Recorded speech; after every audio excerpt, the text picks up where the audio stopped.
గుంటూరు జిల్లాలో అంగన్వాడీ ఉద్యోగుల సమ్మె 18వ రోజుకు చేరుకుంది. జిల్లా వ్యాప్తంగా తహసీల్దార్, కలెక్టర్ కార్యాలయాల దగ్గర అంగన్వాడీలు ఆందోళనలను కొనసాగిస్తున్నారు.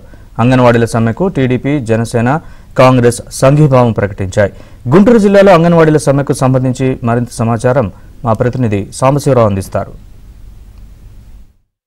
తమ సమస్యలు పరిష్కరించాలంటూ అంగన్వాడీ ఉద్యోగులు చేస్తున్న సమ్మె 18వ రోజు దఫాలుగా చర్చల పేరుతో పిలిచినా కూడా చర్చలు సఫలం కావడంతో కూడా యథావిధిగా 18వ రోజు కూడా సమ్మె కొనసాగిస్తున్నారు. ప్రస్తుతం మనం గుంటూరు జిల్లా కలెక్టరేట్ కార్యాలయం ముందు ఉన్న అంగన్వాడీల సమ్మెకు టీడీపీ, జనసేనతో పాటు ప్రజా సంఘాల నేతలు కూడా సంఘీభావం ప్రకటించారు. రాజకీయ నాయకుల మద్దతు కూడా పెరుగుతున్న నేపథ్యంలో సమ్మె ఉధృతంగా ముందుకు చేసేందుకు కూడా అంగన్వాడీలు కూడా కొనసాగుతున్నారు. అయితే అంగన్వాడీలను సమ్మెకు పిలిచిన నేపథ్యంలో ప్రభుత్వం నుంచి ఎందుకు చర్చలు సఫలం కాలేదు? మనతో పాటు మన అంగన్వాడీ నేతలు ఉన్నారు.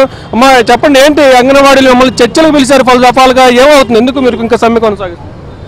ఈ రోజుకి 18వ రోజు మేము స్ట్రైక్ చేయడం స్టార్ట్ అయ్యి 18వ రోజుకు చేరిందండి. దఫాల వారీగా 4 సార్లుగా ఇప్పటికీ రాష్ట్ర ప్రభుత్వం వాళ్ళ మంత్రుల చేత, అధికార నాయకుల చేత మా నాయకుల్ని పిలిపించి చర్చలకు పిలిచి కాలయాపన చేస్తూ ఉన్నారు. దీన్ని మేము తీవ్రంగా వ్యతిరేకిస్తూ ఉన్నాము. 18 రోజుల నుంచి అంగన్వాడీలు రోడ్డెక్కి వాళ్ళ సమస్య కోసం పోరాడుతూ ఉంటే ఈరోజు మంత్రుల దగ్గరికి వెళ్ళి మేము వినతి పత్రాలు ఇవ్వటే వాళ్ళు అనేక రకాలుగా దుర్భాషలు ఆడటం, కొన్ని చోట్లయితే మేమేం పరిష్కరించలేము అని చేతులు ఎత్తేసిన పరిస్థితి. ఈ పద్ధతిలో రాష్ట్ర ప్రభుత్వం జోస్యం చూస్తుందని మేము ప్రశ్నిస్తూ ఉన్నాం. ఇప్పటికైనా కళ్ళు తెరిచి అంగన్వాడీల యొక్క ఆవేదన ఆలకించి అంగన్వాడీ సమస్యలను పరిష్కారం చేయాలని చెప్పి మేము కోరుతా ఉన్నాం. చేయని పక్షంలో మా పోరాటాన్ని ఉధృతంగా ముందుకు తీసుకెళ్తాము. ఈ రోజు నుంచే రిలే నిరాహార దీక్ష కూడా స్టార్ట్ చేయడం జరిగింది.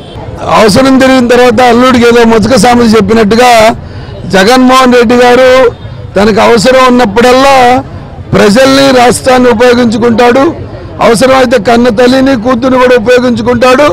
అవసరం తిరిగిన తర్వాత తెప్ప తగలేసినట్టుగా ఉండేటటువంటి పరిస్థితి.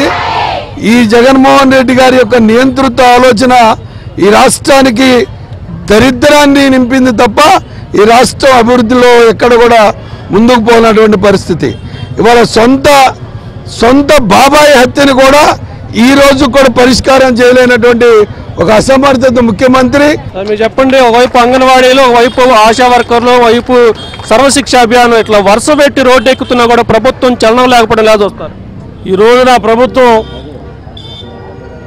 ప్రభుత్వంలో పనిచేస్తున్నటువంటి ఎవరినైనా కూడా ఉద్యోగం చేసుకొని ఇవ్వట్లేదు, సరైన పనికి సరైన వేతనం ఇవ్వట్లేదు.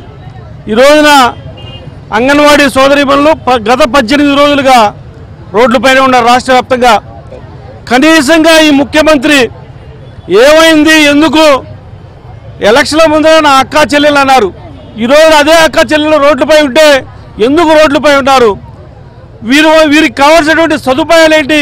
ఈ ప్రభుత్వం ఏం చేయలేకపోతే కనీసంగా కూడా ఆ మంత్రులు అడిగేటువంటి పరిస్థితి లేదు. మరి మంత్రులు అయితే మేము ఇంకా సీఎం గారి దృష్టికి తీసుకెళ్ళలేదంటా ఉన్నారు. 15 రోజుల తర్వాత ఉద్యమం జరిగిన తర్వాత కూడా సీఎం గారి దృష్టికి తీసుకెళ్ళలేదంటే మీకు ఈ రాష్ట్ర ప్రజలపై ఏమాత్రం శ్రద్ధ ఉందో, అంగన్వాడీలపై, ఆశా వర్కర్లపై ఏమాత్రం శ్రద్ధ ఉందో తెలుస్తూ ఉంది. మీ ఎలక్షన్ల కోసం అన్ని హామీలు ఇస్తారు, ఎలక్షన్లు అయిపోయిన తర్వాత వీరు ఈ రోజున మేము బ్రతకలేకపోతా ఉన్నాం, అంగన్వాడీ సెంటర్లు నడపలేకపోతా ఉన్నాం, దీనివల్ల మా కుటుంబాలు ఇబ్బంది పడుతూ ఉన్నాయి, మా కుటుంబాలను ఆదుకొని మమ్మల్ని కూడా ప్రభుత్వ ఉద్యోగులుగా చూడాలి, మమ్మల్ని కూడా మా కుటుంబాన్ని పోషించుకోవడానికి మాకు సహకరించాలని ఈ ప్రభుత్వాన్ని కోరుతూ ఉంటే ఎక్కడా కూడా ఈ ముఖ్యమంత్రి చేముకుంటట్లేదు. నిన్న మా రాష్ట్ర అధ్యక్షుడు అచ్చెన్నాయుడు గారు కూడా ప్రెస్ మీట్ పెట్టి చెప్పాడు, 95% కాదు 85% ఆయన ఇచ్చిన హామీలని నెరవేర్చలేదు.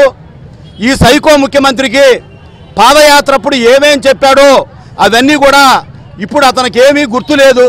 ఇవాళ అంగన్వాడీ వర్కర్లు కానివ్వండి, ఆశా వర్కర్లకు కానివ్వండి, పాదయాత్రలో అతను ఏమి ఇచ్చాడనేది లండన్ మందులు వాడుతున్నాడు కాబట్టి గుర్తుకు రావటం లేదు అతనికి.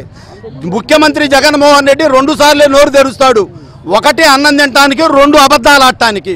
అంతకు మించి అతను నోరు తెరిచే ప్రసక్తే లేదు.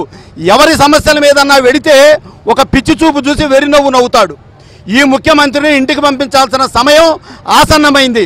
ఇది మొత్తానికి ఎన్నికల ముందు జరిగిన పాదయాత్రలో అలివిగాని హామీలు ఇచ్చిన జగన్మోహన్ రెడ్డి అధికారంలోకి వచ్చిన తర్వాత హామీలను మొత్తాన్ని పూర్తిగా మరుగున పడేశాడు. సొంత చెల్లి తల్లినే పట్టించుకొని జగన్మోహన్ రెడ్డి రాష్ట్రంలో ఆడపడుచులను ఏం పట్టించుకున్నట్టు కూడా పీసీసీ వర్కింగ్ ప్రెసిడెంట్ మస్తాన్ వాళ్ళు ప్రశ్నిస్తున్నారు. రేపు త్వరలోనే ప్రజాప్రభుత్వం రాబోతుంది. ప్రజాప్రభుత్వాలు వచ్చిన తర్వాత అంగన్వాడీలకు న్యాయమైన డిమాండ్లను తాము పరిష్కరిస్తామంటూ కూడా పార్టీల నేతలైతే ఇక్కడ హామీలు ఇవ్వడం జరుగుతుంది. ఇది మొత్తానికి గుంటూరు జిల్లాలో జరుగుతున్న